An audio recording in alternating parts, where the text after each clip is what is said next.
ఆ రోజుల్లో హాస్టల్లో పెట్టి అమ్మాయిని చదివించడం అంటే అసలు తండ్రికి ఎంత ప్లాన్ ఉండాలి చెప్పండి. ఎస్ ఆయనకి చదివించాలనే కోరిక అనమాట. పిల్లలందరూ చదువుకోవాలనే కోరిక. పెద్దవాళ్ళని అక్కడ పెట్టాడు, వాళ్ళు అక్కడ చదువుకున్నారు. తర్వాత అందరినీ ఆంధ్ర యూనివర్సిటీ, ఆ రోజుల్లో మాకేంటంటే ఇన్ని యూనివర్సిటీలు లేవు అసలు. ఉస్మానియా యూనివర్సిటీ, ఆంధ్ర యూనివర్సిటీ, కొన్ని యూనివర్సిటీస్. తర్వాత వచ్చింది శ్రీకృష్ణదేవరాయ యూనివర్సిటీ. ఆంధ్ర యూనివర్సిటీలో అందరినీ చదివించాడు. మగ పిల్లలందరినీ ఇంజనీరింగ్ చదివించాడు. ఆ రోజుల్లో ఇంజనీరింగ్, మెడిసిన్ రెండు రూట్స్ అనమాట అసలు చాలా మంది పిల్లలకి. మగపిల్లలందరినీ ఇంజనీరింగ్ చదివించాడు. ఆడపిల్లలు మమ్మల్ని ఇలాగా కాలేజీలో మేము చదువుకున్నాం ఇంగ్లీష్ మీడియంలో. ఆయనకి చదువు మీద ఉన్న కోరిక. అసలు చిన్నప్పుడు నేను స్కూల్కి వెళ్ళి ఇద్దరికి భయపడేదాన్ని చదువు అంటే. ఒకటి మా నాన్నగారు, రెండోది మా టీచర్. ఆయన పేరు కేజీ రామారావు గారు. ఓకే, కేజీ రామారావు గారు వాజ్ మై మ్యాథ్స్ టీచర్ అన్నమాట. ఆయన పరీక్ష అయిపోగానే ఆ టీచర్ స్టూడెంట్ రిలేషన్షిప్ నిజంగా అమేజింగ్ అండి. ఆ పరీక్ష అయిపోగానే నన్ను పిలిచి మొత్తం ఒక 15 క్వశ్చన్స్ ఎలా ఆన్సర్ చేసావంటే నాకు దడ వణుకు, ఏం చెప్పాలో. కొంచెం పూర్ ఉండేవాళ్ళు అప్పట్లో. పూర్ లేదు, బట్ ఆ రకమైన మానిటరింగ్ అనమాట టీచర్. భయం అసలు, మొదట వణుకు. అలాగా పరీక్ష అవగానే పిలిచి టీచర్స్ ఎలా రాసావు పరీక్ష ఏమిటని మానిటర్ చేశారు. ఫస్ట్ స్టెప్ నాకు అక్కడ అయిపోయేది. ఇంటికి వచ్చేటప్పుడు మా నాన్న రెడీ, మళ్ళీ ఎలా రాసావు అన్ని ఆన్సర్స్ ఎలా చేశానని ఆయనకి చూపించాలి. తర్వాత వేసవికాలంలో మాకు వేసవికాలం సెలవులు వచ్చేటికి ఇంగ్లీష్ గ్రామరు, తెలుగు గ్రామరు, అంత లిఫ్కో డిక్షనరీ ఉండేది, ఆక్స్ఫర్డ్ డిక్షనరీ ఉండేది. ఇవన్నీ కొనుక్కొచ్చి ఆయన మమ్మల్ని వేసవికాలంలో గ్రామర్ అది నేర్పించేవాడు. ఆయన సమ్మర్ హాలిడేస్లో స్పెషల్ క్లాసెస్, మీకు స్పెషల్ క్లాసెస్ అనమాట. మామిడి పళ్ళు తింటాం, స్పెషల్ క్లాసెస్. అలాగే తాటి ముంజలు విపరీతంగా తినేవాళ్ళం అనమాట. మాకు అక్కడ తాటి చెట్లు ఎక్కువ, అవి తినేవాళ్ళం. సీతాఫలాలు అయితే ఇంతంత సీతాఫలాలు తినేవాళ్ళం అనమాట. ఫామ్ ఫ్రెష్ అంతే కూడా. అండ్ పనస పళ్ళు అయితే చాలా పెద్ద పనస పళ్ళు అండి, యూ కాంట్ ఇమాజిన్. అసలు పెద్ద బింది సైజ్ అనమాట. అవన్నీ మంచి ఫుడ్ ఇవ్వడమే కాకుండా చదువు మీద మా నాన్న కాన్సన్ట్రేట్ చేసేది మాకు.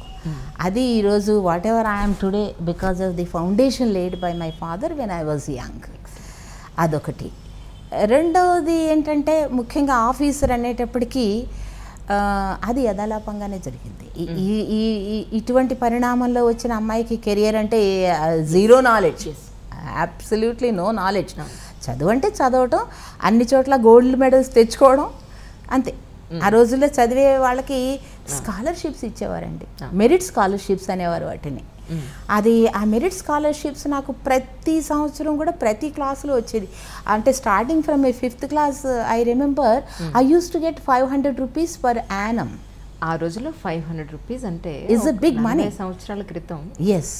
సో ఆల్ దట్ మనీ అలాగా 5th నుంచి 12th వరకు ఆ మనీ పూలప్ చేసి ఐ వెంట్ టు కాలేజ్. అక్కడ ఉన్న అక్కడ గోల్డ్ మెడల్స్ అవి వచ్చాయి, స్కాలర్షిప్స్ కాదు, అప్పుడు గోల్డ్ మెడల్స్ వచ్చేవి అనమాట. మీరు ఒక్కరే ఇలా మెరిట్లో ఉన్నారా? మీ అందరూ మెరిటేనండి. మా బ్రదర్స్ ఇంజనీరింగ్ చదివిన బ్రదర్స్ అందరూ మెరిట్లో చదివారు, అందరూ కూడా మెరిటే.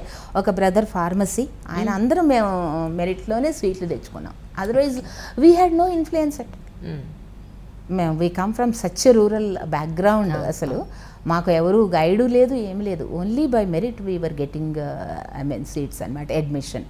అందరూ కూడా మెరిట్గానే వచ్చారు. అందరూ ఫస్ట్ ర్యాంక్ డిస్టింక్షన్లో పాస్ అయిన వాళ్ళే, గోల్డ్ మెడల్స్ వచ్చిన వాళ్ళే.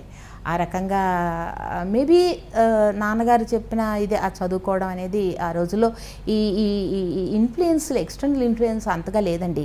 ద ఓన్లీ ఎంటర్టైన్మెంట్ ఏంటంటే సినిమా. అది కూడా హాస్టల్లో ఉంటే చాలా కష్టం. సినిమాకి వెడతాం, గోడ దూకి వెళ్ళాలి సినిమాకి. చేశారు అలాంటి అడ్వెంచర్స్? చాలా సార్లు పట్టుబడిపోయిన రోజులు కూడా ఉన్నాయి. పట్టుబడిపోయి హాస్టల్ నుంచి పంపించేస్తాం అనేవారు నన్ను. మా నాన్నగారికి ఫోన్ చేసి, పేరెంట్స్ ఫోన్ చేస్తాం, నువ్వు ఇలా చెప్పకుండా వెళ్ళావు, హాస్టల్ నుంచి బయటికి పంపిస్తాం, ఎక్స్పెల్ చేసేస్తాం అనేవారు ఏలూరులో. నన్ను అయితే సెయింట్ తెరీసా చాలా అల్లరి చేస్తారు. అయితే మీరు చిన్నప్పుడు అల్లరి చేయలేదు, కానీ సినిమాలకు వెళ్ళేదాన్ని. That's only entertainment. ఇంకా what else? Otherwise I don't have anything. చదువు తప్ప ఇంకేం లేదు అక్కడ. అప్పట్లో మీకు బాగా నచ్చిన మూవీ ఏంటండి? నాకు చిన్నప్పుడు నుంచి చాలా శ్రీదేవి సినిమాలు అంటే చాలా ఇష్టం అండి. Okay. In fact she's my favourite actor. Okay. Sridevi cinema release అయిందంటే ఇప్పుడు కూడా వెళ్ళి చిన్నపిల్లల ఫస్ట్ డే ఫస్ట్ షో చూస్తుంది. సో ఇప్పటికే ఇంట్రెస్ట్ ఉంది మీకు. And yes I can say Sridevi all times. అలా పట్టుబడినప్పుడు ఎప్పుడన్నా మీ నాన్నగారు తెలియడం, మళ్ళీ మీకు నాన్నగారు లైట్గా తీసుకునేవారు. వాళ్ళకి తెలుసు, ఎందుకంటే నాకు బాగా చదువుకుంటుంది చక్కగా, ఏదో ఒక చిన్నది ఏదో ఉంది అంతే తప్ప అంతకన్నా ఊరికి ఏదో ఫ్రెండ్స్తో సినిమాకి వెళ్తాం వరకేలేండి. ఫ్రెండ్స్తో సినిమాకి వెళ్తాం, హోటల్కి వెళ్ళి ఏదో తిని రావడం తప్ప అంతకన్నా వేరే ఏమీ తెలియదు. అలా ఉండేదన్నమాట life. It was very very not like this. అసలు మా పేరెంట్స్ ఎప్పుడు నా గురించి యాంగ్జైటీ ఫీల్ అయిన రోజులు ఎప్పుడు లేవండి, ఏ పిల్లల గురించి కూడా. ఎందుకంటే society was not that fast కదా ఆ రోజుల్లో. చదువుకుంటే చదువు అనేది మనకు తెలిసిపోతుంది.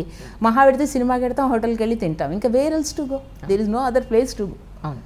అలా ఉండేది ఆ రోజు. ఇప్పుడంటే అవకాశాలు చాలా పెరిగిపోయాయి, కానీ చాలా అవకాశాలు అప్పట్లో ఏం లేదు, చాలా ఫోకస్డ్గా ఉండేవాళ్ళు ఏ పని చేయాలి. కాబట్టి అలాగా సినిమాలకి వెళ్ళటం, లేదా బయట అలాగా తిరగటం, కాసేపు అలా వైజాగ్ ఉంటే బీచ్కి వెళ్తాం.